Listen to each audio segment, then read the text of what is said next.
Obviously, we've had the qualifiers for the major. The major is coming up. It's something like, it's only like 24, 25 days away, something like that. Hard to believe. It's the first CS2 major has sort of come around super quick. Also, it's only 24, 25 days away. We don't even know who's going to be there. You know, not all the teams have been decided. Hasn't been a talent announcement yet. Interesting times. You know, obviously I see Launders lurking. I'll assume he's going to be there, but you never know. It's really come around quick, and if there's time, I'll talk a little bit about kind of where we're at with CS2, because remember, my yardstick for when I was going to review the game and then potentially complain about the game was, do we play a first major on a shit version of Counter-Strike, essentially the first version of you know, the first major in CS2?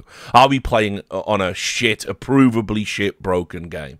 And if we are, that's a big problem for me, and obviously I'll be metaphorically sticking the boot in.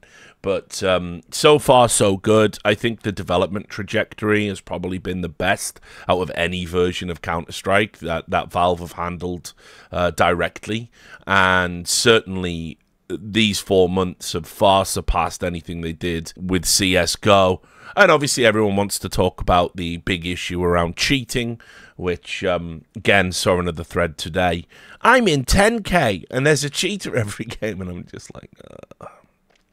It's never going to end. The vicious cycle will never be broken. But we might have some time to talk about that as well. So we're going to start with the RMRs, and I guess a good place to start is just sort of, let's look at the overall results, talk about who performed, who didn't, and then I will separate the big stories. So we, as the title tells you, we're going to be wrecking Astralis on this stream, obviously, and we will be wrecking NIP on this stream, obviously. And I'm going to go beyond just performance, and we're going to get into management, we're going to get into social media communication around these orgs and whatnot, because obviously it's not just underperformance why you should be bashing on them. There's like there's lots of little elements to it. This is why there will be bashing on NIP. We sort of touched on the Falcon stuff yesterday, but NIP were dead last. They went 0-3 in the European RMR A. And so it's a spectacular failure. But you can see that the teams that went 3-0 were G2 and Virtus Pro. And so I'm going to start by talking about G2, because as many of the regular viewers will know, I don't think Hooksy is a good IGL, right? I don't think he's done enough to kind of warrant the praise he seems to get from G2 fans and Reddit and some sections of HLTV as his defenders as well. But here's what I do want to say. These, like, coming into this major, one of my prophecies sort of has come to pass, and I said that I think at the start of CS2, relative to the team they're on, m0NESY will be the MVP of CS2 in kind of 2024. And m0NESY was just on another fucking planet, like in this event, in this tournament, like, which we'll get to. But you can see the results that they had. Very convincing victory over Into the Breach. Can't help but notice all the people saying Into the Breach are a tier 1 team and they're here to stay and all of that. Yeah, UK Renaissance.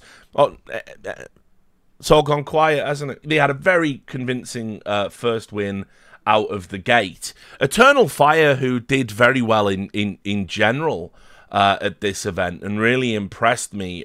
They had a good series here on Nuke, but G2 were able to grind it out. And then obviously we get through into the decider, and they 2-0 phase. And this is the series I really want to kind of tunnel in on, because this match is the most impressed I think I've been with G2. And so here's the first thing that I want to talk about. I made a flippant tweet. It was a joke, but people obviously take my joke seriously. Well, everything I say is in a quantum state of being literal when they need it to be, or childish and irreverent when they need it to be. And so what I said specifically was, I like, and again, it's a joke, I love that the current state of G2, because if they lose, I get to blame Hooksy. But if they win, I get to say to the JKS stands, how about your team today, dickhead? Wasn't Nexa an upgrade, dickhead? And I love it, right? I fucking love being able to do both. Now, obviously, you see, the inverse is true, because when Hooksy wins, everyone goes, you said they'd never win anything with Hooksy, which I did. That's one of those examples where they take it literal because it cements their argument. And obviously they can also say when they lose, oh, see, they're nothing without JKS, right? But I'm just going to ignore that. I've just decided, and block everyone who says it to me. So I win, right?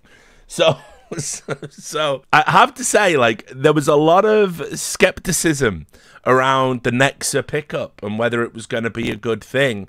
And it was initially shaky. They had some results where it just didn't seem to be working. Nexa was getting these good supportive stats, but was very often sort of in line with, you know, CSGO levels of Hooksy's fragging. But the other interesting part is Hooksy's actually improved slightly in CS2. Like, his output, his productivity is better. He seems to be able to frag slightly better in this version of Counter-Strike. Now, he's still dog shit. I mean, let's not get carried away. But he's kind of at where I would expect a low skill IGL in Tier 1 to be relative to the scoreboard. As long as they can continue to produce results like this consistently, then finally we can say, in CSGO it wasn't working, but in CS2 it might very well be working.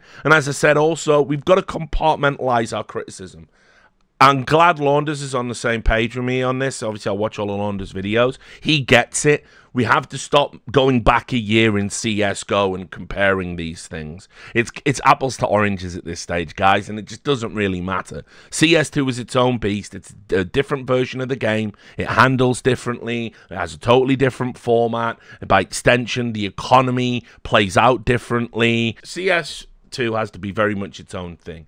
And sort of with that in mind, I could get on board with the idea that G2 could potentially win this major. I could get on board with the idea that G2, they're in a good spot because they're not being talked up anymore. Remember when they had the JKS version of this lineup, every tournament they were going into, people were expecting them to win, and then if they finished, you know, in the semi-finals or in second place, people would kind of give them a pass, but on some level, you know, we knew it wasn't really good enough, and that a lot of trophies got away from G2. Now, they haven't been piling up the trophies in CS2 either, but you can forgive that. You know, they're betting in a new player who has, I'd say, a different play style to JKS.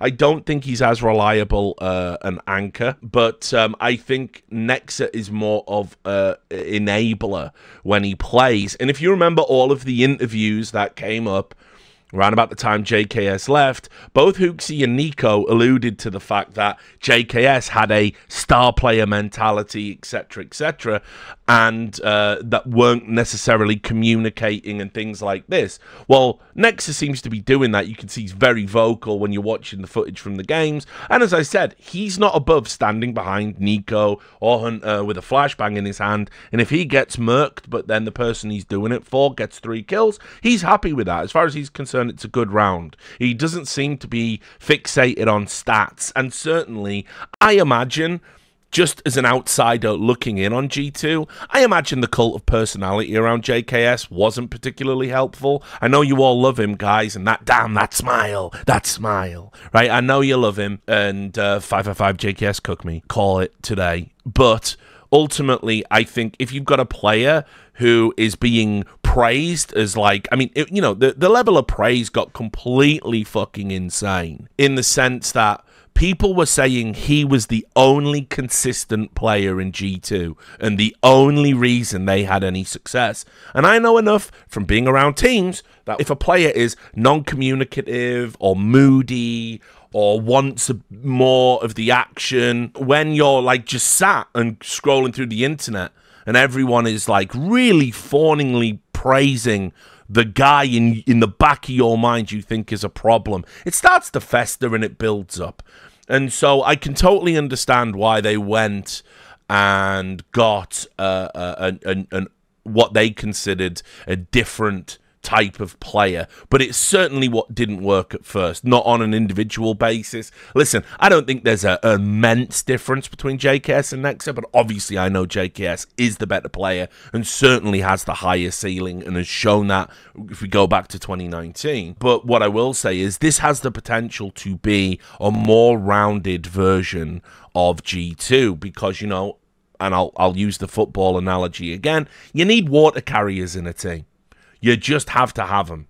It's that simple. If you don't, you're actually going to be less than what the lineup looks like on paper. It's a team game. Someone has to do the dirty work. Someone has to be the guy willing to die to make somebody else look good. And if you don't have that in a team, then you'll never have role alignment. And so, listen, as far as I'm concerned, I think G2 are very much up there. If I was picking like 3 teams that could win the major, I think they'd come in. I think they'd be my 3rd pick. And this result is what I think of when I'm making that prediction. Just want to show you something as well while we're talking about G2. That's m0NESY's stat line at the event. Only 4 maps because they didn't drop one. But like 154 with Nico just behind him at 150. And that's mainly predicated on that last series. He was kind of just a bit average. But like when you look at sort of like, okay, Hunter's your 3rd best player and he had a 1.27 kind of performance. And you look at them where they're at. It's like, it's always the same thing. The if.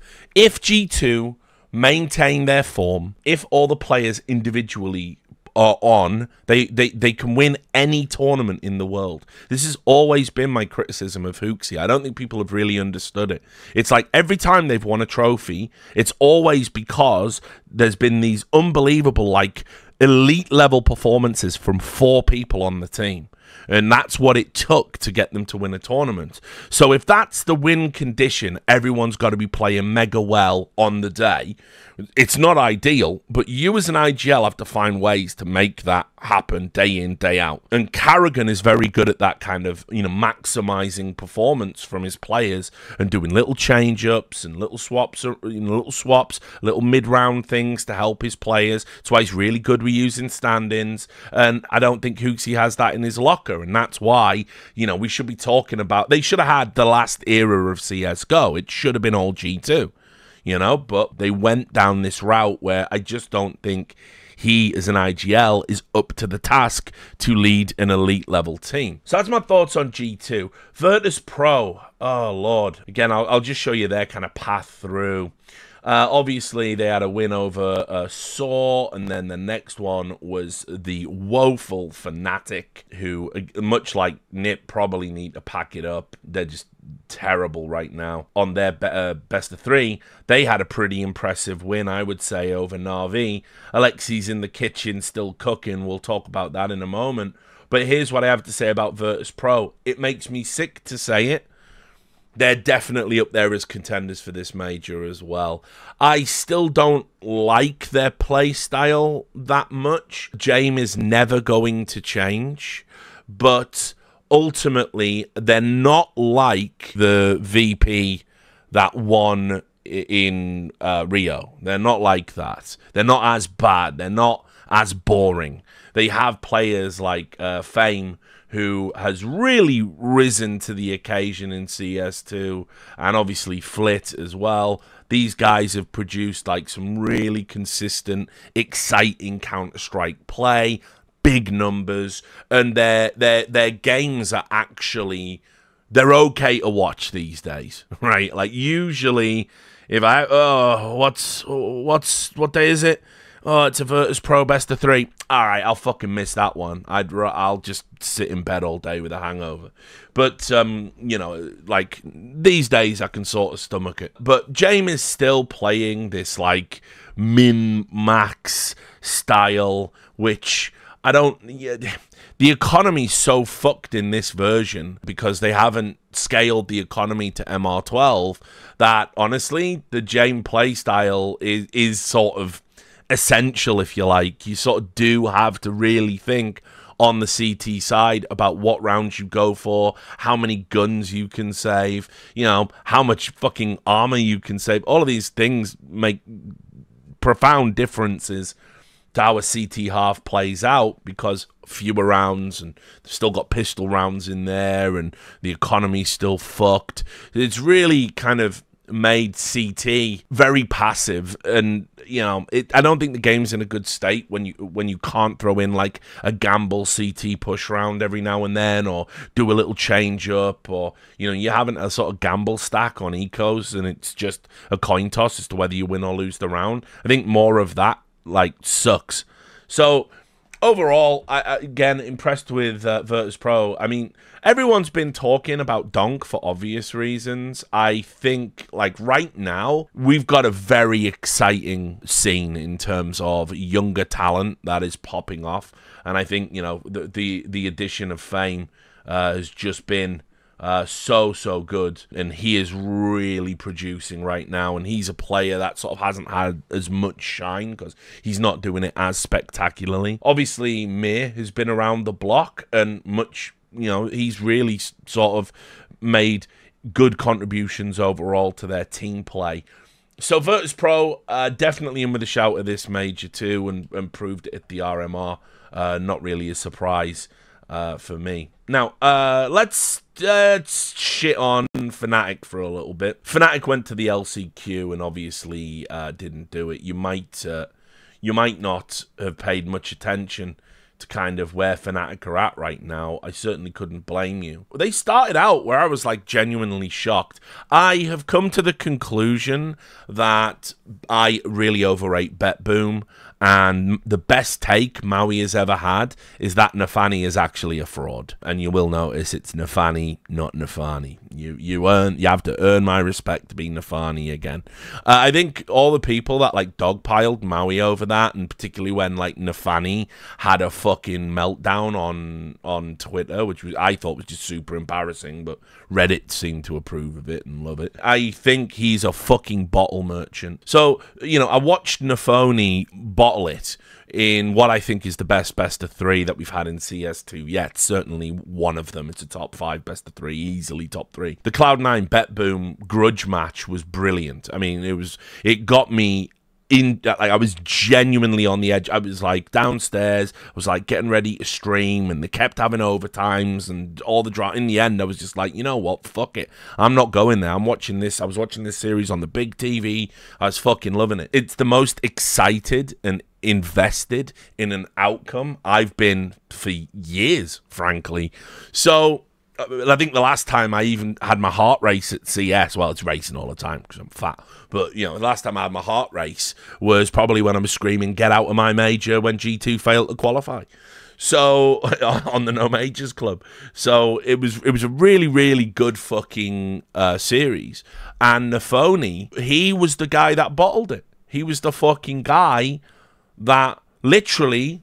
the guy made a mistake, mollied himself in a real tense clutch situation, and he just started sort of shouting at him and chewing him up, and he just turned around and he had the fucking Vietnam eyes, you know what I mean? It's the 1,000-yard stare. He's seen too much, you know? He's come home and people are spitting on him and he can't handle it. He's about to go full PTSD mode, and I'm like, you're a fucking leader, dude. Like, what are you doing? Like, you're the guy who has to tell your player, even if you're not thinking it, it doesn't matter. They're all young, inexperienced players. Like, you're the guy who's won the trophies. You're the guy who says, a crowd won't affect us, and then you totally get affected by a crowd, right? You have to be the guy who says, listen, just put it out your mind. We're still in it. One more round. We can fucking do this, yeah? Are you with me? You know? You got to get motherfuckers to want to run through a wall for you. You're not doing that if when they're already feeling low, you, their leader, turn around and fucking, yeah, you are dog shit, mate, actually, yeah. Yeah, you fucked that one right up. Nice one. Thanks for ruining my game, dickhead. Like, it's not matchmaking, you know? You have to see this cat week in, week out. So, it's very weird. Anyway, I've come to realize I really overrate BetBoom. I think I said on Maui stream, I think they could have been a top 8 at a major, but probably not, actually. They seem to consistently flop whenever there's even the least bit of pressure. And I look at the talent on the roster, and I'm sort of like, my brain is telling me this lineup should be good. So anyway, I guess that's my thoughts on BetBoom as well. But anyway, when Fnatic got this win, I was like, oh, it's interesting.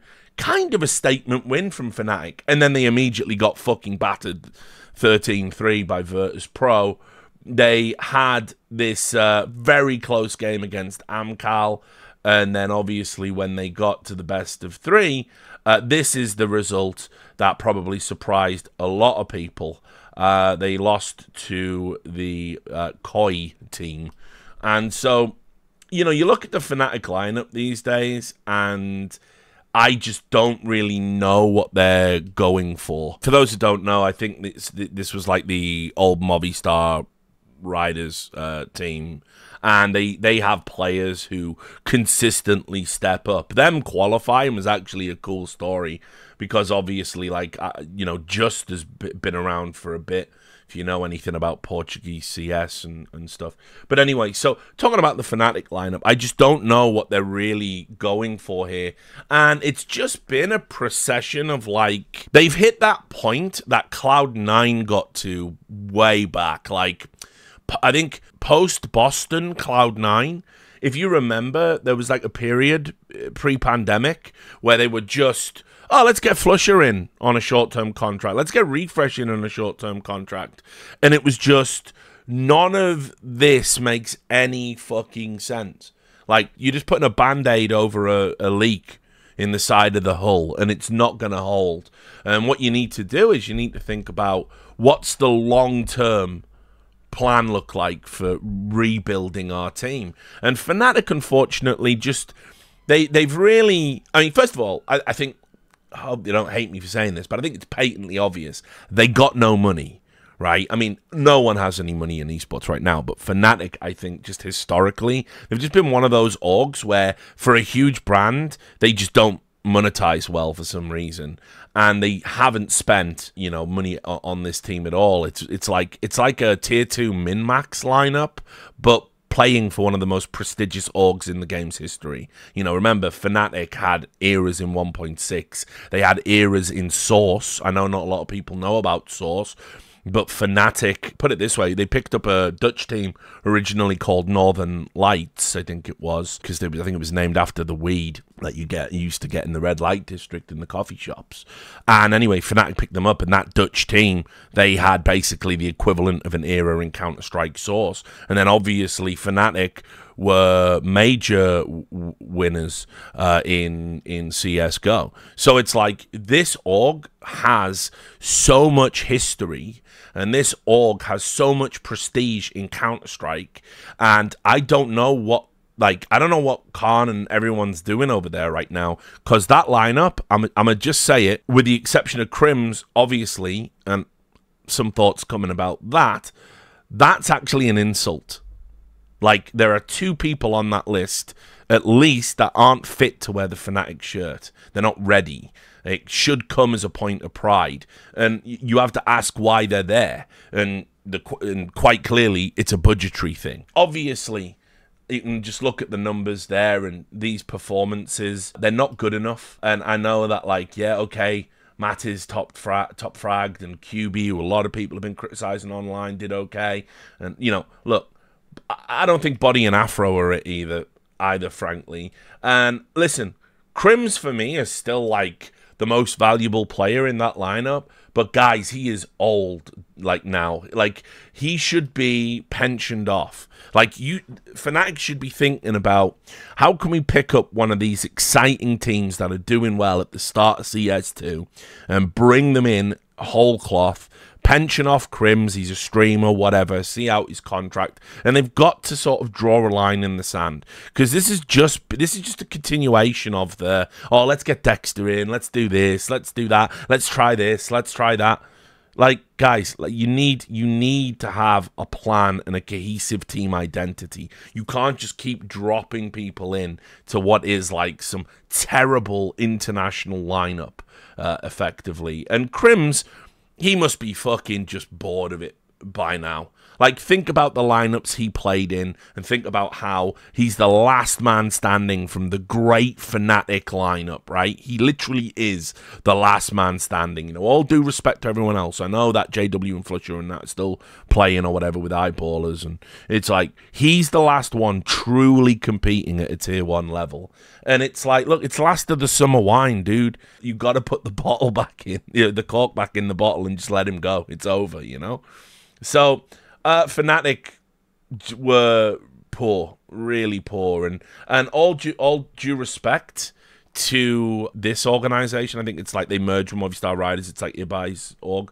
It's just, again, that's like a whole branding nightmare. I won't even get into that. But, you know, look, ultimately, these guys are going to show up at LAN every time, and they have passion, and they really, they are always up for it. They fucking love playing as underdogs. And remember that Movistar Riders team, which I know it's a different lineup, but there's like 2 or 3, I think, from the last iteration of it. They absolutely were smashing people at the end of CSGO. You know, they would like turn up and like have these weird runs in tournaments, get these one-off results, but they broke into the top 10 world rankings. Like, at the end of the day, it's just a sign of the times that Fnatic aren't even able to produce a team like this. Do you know what I mean? Like if that team that beat them would do a better job of representing Fnatic than the one they've got. Because at least they give a shit and they know each other's game, and there's not going to be a new guy in there in 3 months that they then have to learn and plan around and everything else. So it's just been a disaster over at Fnatic right now, and I think it's time for the hard reset for them. Fnatic not being at a major always feels wrong to me, obviously being in the scene for as long as I've been. So them missing out is grotesque. Na'Vi was the other thing, obviously. Beat the guys we were just talking about. By the way, should have put this at the beginning, really. I don't understand why we've moved to MR12 and we still have best of ones. I'm so sick and tired of best of ones. Best of ones for schedule purposes is ass. Let's have best of 3s. And if you have to have more games on at the same time and broadcast fewer games or create a 3rd stream, just do it. There's no excuse now, right? These games, by the way, like, you know, they fly along. They're so quick now, the MR12 with this economy, because, you know, if you get behind, it can snowball again. We haven't had that mechanic in, you know, CS for a while. Back in the old grindy MR15, when every game was an overtime. This is actually quite refreshing. You can sit down and watch a map in like 21 minutes. And that's with timeouts sometimes. So it's like, okay, let's do best of 3s then.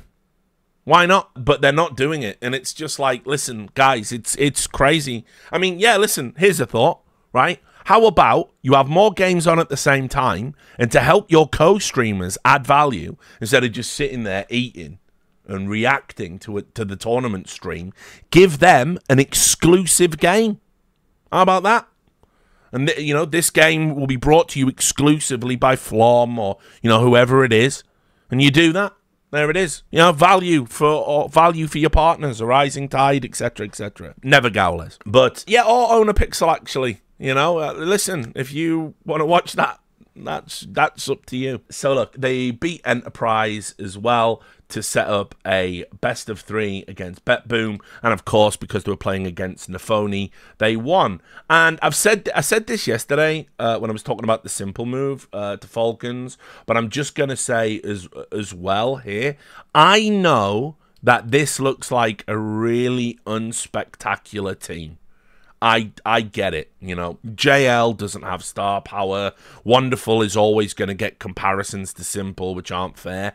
And Immer, I know he popped off at the last major. Again, CSGO, doesn't matter now. He got meaned into a, you know, fucking job that I think he's not big enough for. He's the guy that I need to see more from. For me, I'm not going to point the finger at anyone else. I mean, yeah, if Bit could get back to, like, rookie year Bit, then Immer probably doesn't need to do anything. But Bit's just a very, very good player right now, not like fucking insane. And so with that in mind, Immer's the one that's got to step up, and he is theoretically the star player of the lineup, particularly after the performances he had in the Gamer Legion run. Now, as I've said many times, it's like Dana White said, like, being the toughest guy at the barbecue doesn't mean you can hang in the fucking UFC. He said that about Kimbo Slice, and I'm very happy he recanted that statement, because Kimbo was a wonderful man. But there is some truth to that statement. In Gamer Legion, Immer was the toughest guy at the barbecue. Now you're stepping up to Na'Vi. Na'Vi are going to be at all the top tournaments. Na'Vi have a huge, vociferous fan base. Na'Vi have a prestige. They have a history.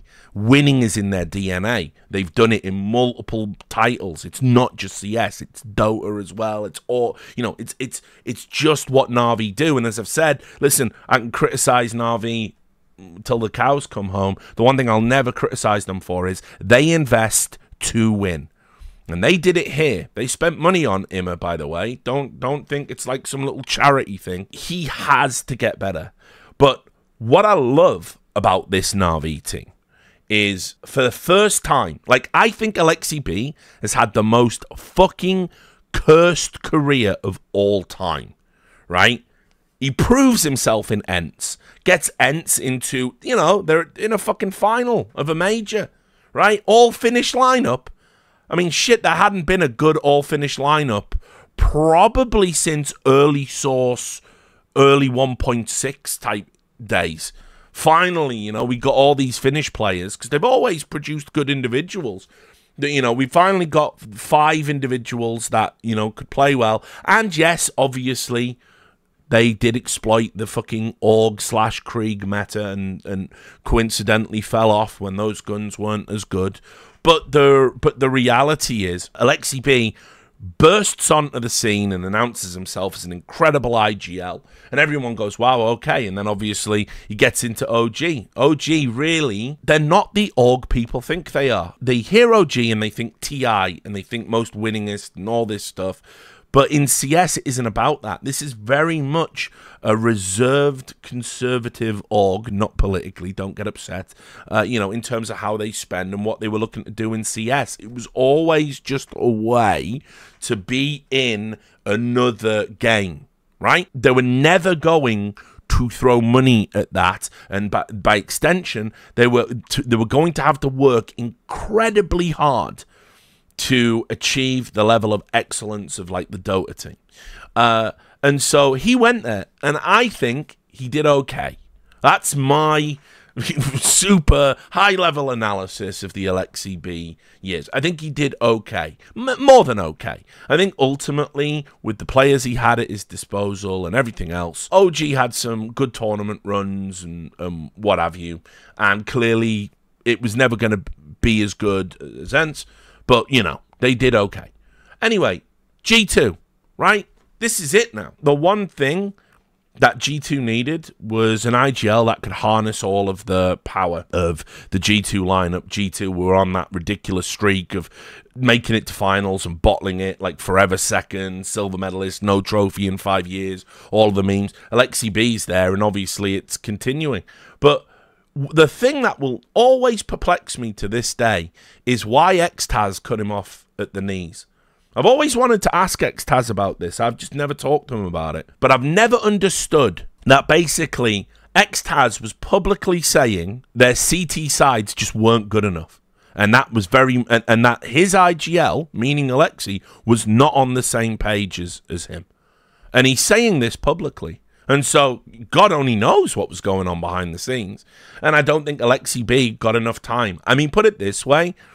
If he had the JKS, Munacy, Nico, Hunter core at that time, and it wasn't Hooks, it was Alexi B, I think they do have an era. Right? I really do. But he didn't get that luxury, you know? He just didn't get that luxury to have it. And then he leaves fucking G2 and he ends up at Na'Vi, and I said at the time, Poison Chalice job. You take that and have and it sounds cool that you're working with Simple, But you're going to quickly realize if Simple doesn't like a strat, if Simple doesn't like a call, if Simple doesn't like a play, not only is he maybe not going to do it, he's also going to fucking tell you why you're dumb, why it's bad. And so I saw that and I was, please, no, Alexi, please. Oh, I'm skipping Nip. Right, okay, sorry. Do I need to say anything about Nip? Do I need to? Like, you are cursed the minute you walk through the door of the Nip offices, right? So that it goes without saying. So anyway, so at Na'Vi, it's the fucking, you know, Poison Chalice gig. The best thing that's happened for Alexi is Simple taking a break. 100%. You'll never convince me otherwise. I think what he's done with this Na'Vi lineup without Simple is maybe, I'll stop short of saying exemplary, but I think he's done excellent. And I think for the first time, he's got 4 players that look up to him, respect him, will listen to him, and he's got a coach who actually wants to work with him and does. They seem happy. They seem, you know, like they don't seem to get in their feels when things are going bad and they lose, you know. They're really driven and committed. They play for each other. And so I think Na'Vi are only going to get better. They could very well be dark horses for the major, but I mean the darkest of dark horses. Overall, I like the composition of the team. I think Wonderful was a good pickup. He was definitely next in line to sort of ascend. He needs to find, you know, a bit more. But if Imma can step up and be the star player he was in Gamer Legion, or not even that much, I mean, just like get 70% of that. If he can get there, then this is a dangerous team. If they go to the major and make a statement and win, or get to the final, I think it's very hard to sort of, you know, well, let's just slot Simple back in. As I said, it's my strong suspicion that Na'Vi really do want Falcons to buy Simple. I genuinely believe it. So anyway, those are my thoughts on Na'Vi. I'm not going to say anything about FaZe. You know, classic Carrigan. They do enough to get over the line. They're there. Eternal Fire already talked about how they really performed. They have lived up to my prediction just a little bit too late, in the sense that I did say if you ever got the mega Turkish lineup with Zantares and Woxic and Major and all the best playing, you know, Calix, all those guys, all the best players, and you got them you finally got them on a 5, they would be a mega upset team.